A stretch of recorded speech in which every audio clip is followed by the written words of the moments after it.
Hello everyone, welcome back to my channel. Friends, आओ मिलके शुरू करते हैं आज की vocabulary with the quote of the day. You are the master of your attitude.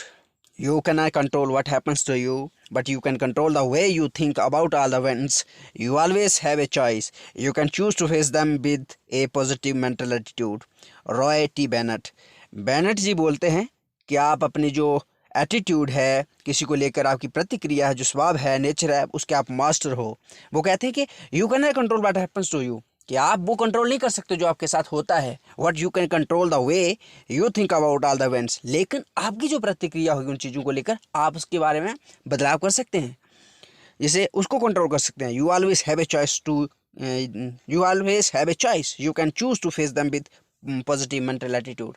जैसे मान लो आपके साथ कोई गलत हो जाता है, आपके पास दो ऑप्शन है। एक तो है बैठ जाओ, रोना शुरू कर दो, तो उसका कोई हल निकलेगा नहीं। दूसरा क्या है, B strong, be confident and face with confidence. और दूसरा लड़ो जिद के साथ। तो तब क्या, आपका मेंटल एटीट्यूड। तो इसलिए हर चीज़ों को क्या रखिए, जब भी जीवन में कोई संकट है, कुछ भी आ, तो हमेशा अपने एटीट्यूड को पॉजिटिव रखिए। अगर सोचो ना, जब भी कोई बुरी घटना आए, कुछ बुरा हो आपके साथ, तो ये समझ लेना कि वो कुछ उसके छद्मवेश में, उसकी जो हमें दिखाई नहीं दे रहा है अभी इग्नोरेंस की वजह से, लेकिन कुछ ऐसा पॉजिटिव है जो हमें एक बाद में एक लेसन देके जाएगा। तो आओ शुरू करते हैं विद द हिंदू एडिटोरियल्स बुकैब से। सबसे पहला शब्द है वाटरशेड। वाटरशेड का मतलब होता है एन इवेंट और period that is important because it represents a big change और the start of a new development. ऐसा समय जाए, ऐसी घटना जिससे बहुत बड़े बदलाव का क्या, एक नया स्टार्ट हो, उसको क्या बोलते हैं हम, वाटरशेड। अगला शब्द है यूफोरिया। यूफोरिया का मतलब होता है उत्साह। जब कोई काम करने में आप बड़े जोशीले होते हैं, एकदम हरे मतलब मन अच्छा होता है, उसको बोलते हैं वो यूफोरिया। अगला शब्द है ओवरशैडोड। इसका मतलब है टू बी मोर इम्पॉर्टेंट और सिग्निफिकेंट बाई कंपैरिजन। जब एक चीज़, मान लो दो चीज़ों को जब आपने कंपैरिजन किया, तो एक चीज़ ने क्या कर लिया, दूसरी को ओवरशैडोड कर लिया। इसका मतलब ये होगा कि जिसने ओवरशैडोड किया उसकी जो इंपॉर्टेंस है वो दूसरी वाली से ज़्यादा है। जब दो चीज़ों में से किसी एक की इंपॉर्टेंस ज़्यादा हो जाती है, उसको क्या बोलते हैं, ओवरशैडो कर दिया उसने। अगला शब्द है लाइन शेयर। इसका मतलब है बहुत बड़ा हिस्सा। अगला शब्द है पोडियम। पोडियम मतलब होती है स्टेज। जब होता है ना, कहीं को सेलिब्रेशन होती है तो हम भाषण वगैरह देने जाते हैं, तो पोडियम पे खड़े होके, यानी मंच पे। अगला शब्द है इक्वेस्ट्रियन। इक्वेस्ट्रियन का मतलब होता है कनेक्टेड विद हॉर्स राइडिंग। घुड़सवारी से संबंधित जो चीज़ें हो, कोई चीज़ भी होगी, वस्तु, व्यक्ति या जो भी सामान हो गया, उसको बोलते हैं इक्वेस्ट्रियन। अगला शब्द है एक्स्ट्रा वैगेंजेस।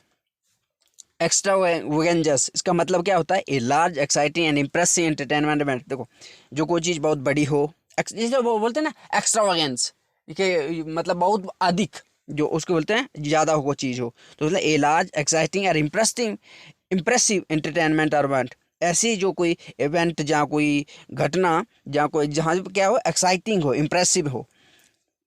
अगला शब्द है ग्लीन्ड। ग्लीन्ड का मतलब होता है टू अकोमोलेट और कलेक्ट, मतलब जनी बीनना। जैसे क्या क्या होता है कि अगर आप गांव से बिलोंग करते हो, तो वहाँ पर जब खेती करते हो, तो खेती करने के बाद जैसे मक्की काट ली, मानी अभी मक्की काटी हमने, तो मक्की काटने के बाद क्या हो गया, वो मक्की के बीच बीच में से जो भुट्टे हैं वो खेतों में गिर गए। और बाद में काटने के बाद क्या करेंगे, जाएंगे हम, बच्चा लोग, जो भी पार्टी होगी, वो सारे एक एक जाके उनको चुनेंगे। उसको क्या बोलते हैं, बीनना। यानी इंग्लिश क्या हो गई उसकी, ग्लीन।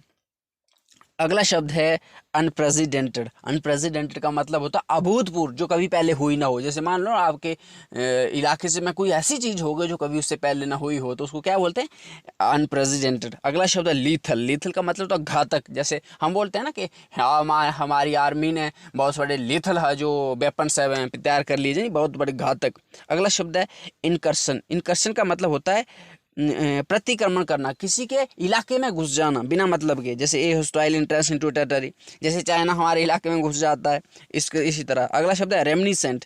रेमनिसेंट तो स्मरणकारी, जिससे क्या होता है कि ये एक ऐसी स्थिति होती है, रेमनिसेंट मतलब कोई चीज़ आपको याद दिला देती है। जैसे मान लो आपको माइंड में कोई पास्ट की एक मेमोरी है, लेकिन जैसे ही आपके सामने कोई जैसी घटना आपके साथ पास्ट में हुई होगी, वैसी किसी और के साथ होगी, तो आपको क्या होगा, वो पास्ट की आपकी चीज़ों की याद दिला देगी। यार अब आप सोचोगे अच्छा मेरा भी कभी ऐसे साथ हुआ हो। तो मतलब जो चीज़ वो कहती है रेमिनिसेंट, ये नहीं यादकारी, मतलब किसी चीज़ को देखे आपको अपनी याद आ गई।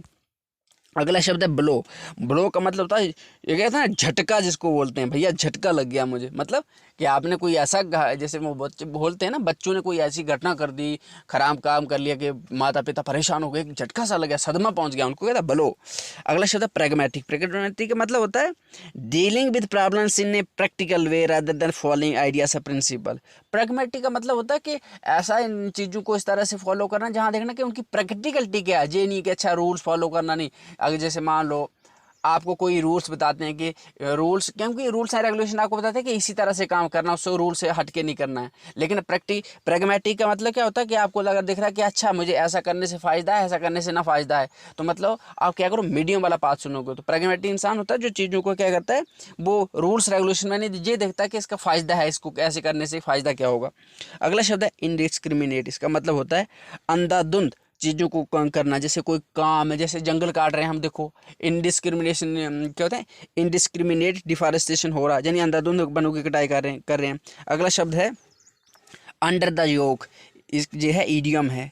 इसका मतलब है under are at the mercy of an immense and oppressive force burden of pressure. किसी के दबाव के नीचे, किसी की दया पर निर्भर। जैसे ना देखो, जैसे before 1947 India was under the yoke of Britain, क्योंकि जो भी भारतीय थे, हम भारतीय अंग्रेजों की मर्जी पे थे, वे भाई दया पे थे। वो चाहते जैसा चाहते वैसा हमारे साथ व्यवहार करते, वो चाहते तो हमें हमारे साथ अच्छा व्यवहार करते, वो चाहते तो हमारे साथ बुरा व्यवहार करते, तो मतलब उनकी मर्जी पे था। तो अगला शब्द है आज जो फ्रॉम अदर न्यूज़पेपर से, ट्रॉमा। ट्रॉमा का मतलब होता है जख्म, सदमा, शॉक, जो पहले वजह से बता चुका हूँ मैं। अगला सर्वाइवर। सर्वाइवर का मतलब होता है जैसे मान लो किसी एक व्यक्ति के साथ बुरी घटना होती, घटना होती है उसके साथ, और उस घटना से बाद वो जो बच जाता है। जैसे मान लो उड़ीसा में कुछ दिन पहले, कुछ महीने पहले ट्रेन एक्सीडेंट हुआ था, उस एक्सीडेंट से जो लोग बच गए थे उनको क्या बोल दिया हमने, सर्वाइवर। यानी victim, an unfortunate person who suffers from some adverse circumstance. Victim का भी वही मतलब होता है, जैसे कोई इंसान जो पीड़ित होता है। जैसे मान लो एक इंसान के साथ दूसरे इंसान ने क्या गलत कर लिया, और जिसके साथ गलत किया उसको क्या बोलते हैं हम, विक्टिम, यानी पीड़ित। अगला शब्द है असल्ट। असल्ट का मतलब होता है हमला करना किसी पे। अगला शब्द है डिग्निटी। डिग्निटी का मतलब होता है गरिमा। जैसे बोलते हैं ना कि हर इंसान की यार डिग्निटी होती है। जैसे मान लो दो अच्छे दोस्त हैं, तो क्या करेंगे, उनका कोई एक दोस्त ने, जैसे कि सिंपल सा बताता हूँ, एक बच्चा है ना, एक माता पिता का बच्चा है 20-25 साल का, माता पिता, और क्या गलती हो गई उससे, अब सबके बहुत सारे घर में बहुत सारे मेहमान आएंगे, माता पिता उस बच्चे को सबके सामने नहीं डांटेंगे, क्यों, क्योंकि उस बच्चे की डिग्निटी है यार, माना उसने गलती की है, तो मम्मी पापा उस बच्चे को साइड पे लेके बोलेंगे, जब अकेला होगा, बेटा तुमने ऐसा गलती किया, तब डांटेंगे। हो सकता है एक दो चप्पत भी लग जाए। तो अगला शब्द है ट्रायल। ट्रायल का मतलब होता है मुकदमा, यानी केस, कोर्ट केस, ला सूट हो गया, स्वीट हो गया। अगला शब्द हो गया केस। अगला शब्द है ग्रूसम। ग्रूसम का मतलब होता है भीषण, बहुत ही भयानक। ये बोलते हैं ना कि यार वो जो मेरे साथ पास में ऐसी घटना हुई थी ना, बहुत ही ग्रूसम थी, यानी बहुत ही भयानक थी यार, ना सोच के ना डर लगता है।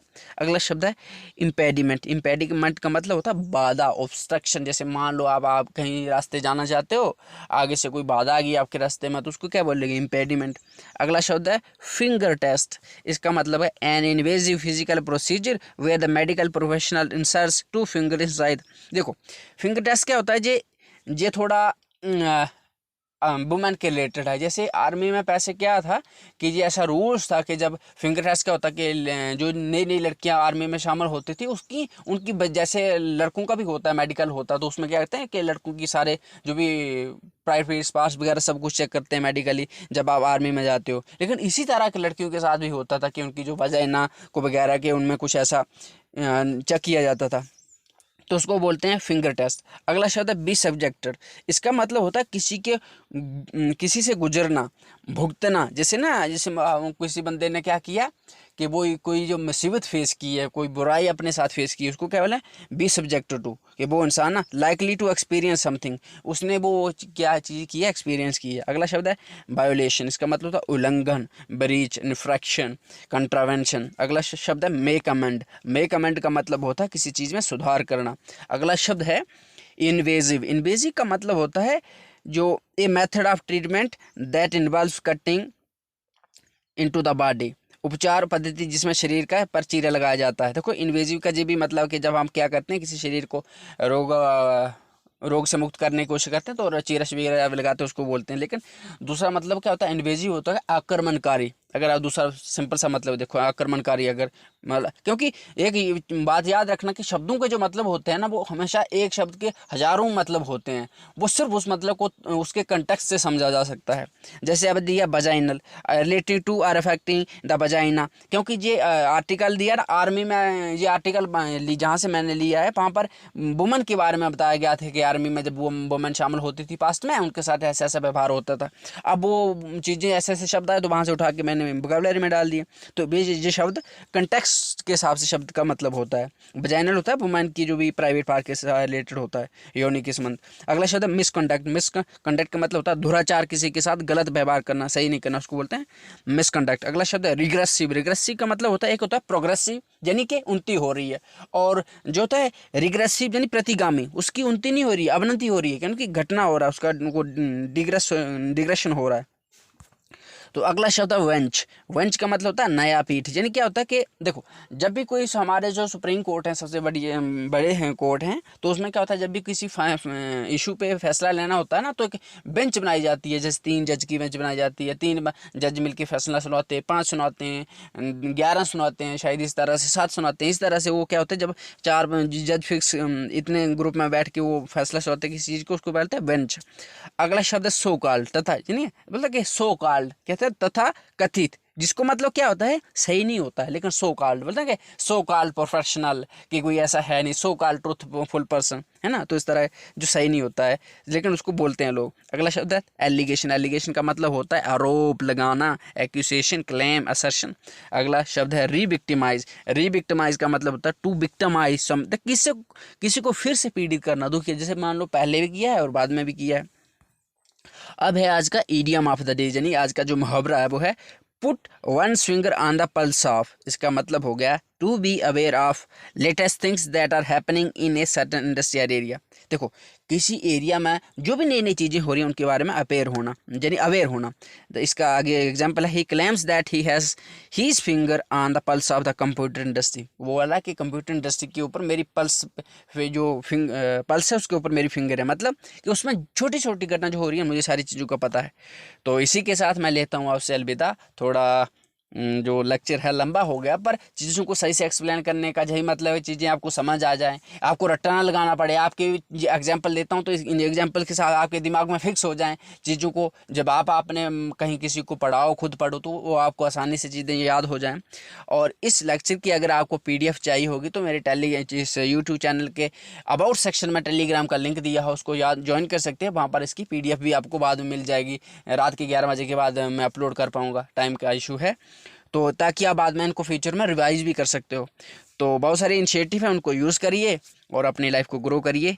Thank you for watching, have a nice day, जय हिंद।